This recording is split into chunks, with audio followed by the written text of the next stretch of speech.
Не. Одлуката се заснова на два елементи. Едниот елемент е меѓународниот. Нападот што се случи со хемиско оружје во Велика Британија, солидарноста што ја побара партнерите и сојузниците и синхронизираната акција на што бевме сведоци вчера. Меѓутоа има и домашен основ.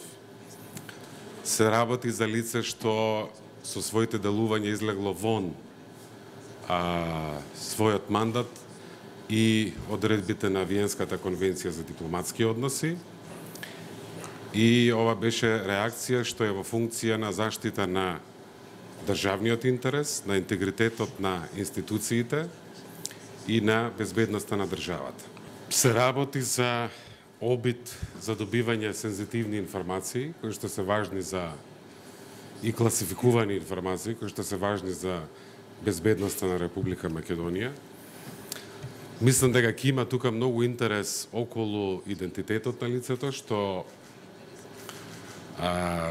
ние сме должни тоа да го заштитиме и од почин кон неговата држава, кон Руската Федерација и за личната безбедност на лицето, така што мислам дека тоа ќе биде многу штетно ако се шпекулира, ако излегува во јавноста и така натаму.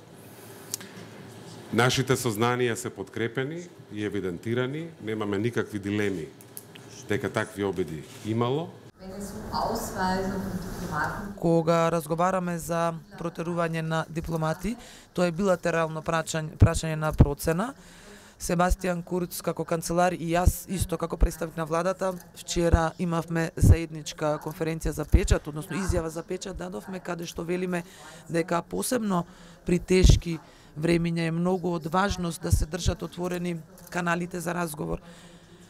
Ние имаме политика на неутралност и ние секогаш ја имавме улогата на некој што гради мостови.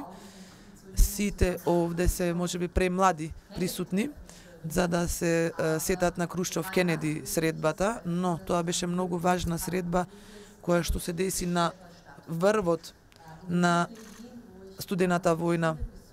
Јас кога бев во школа има и во Виена мост кој што се нарекува Џон Ф. Кенеди.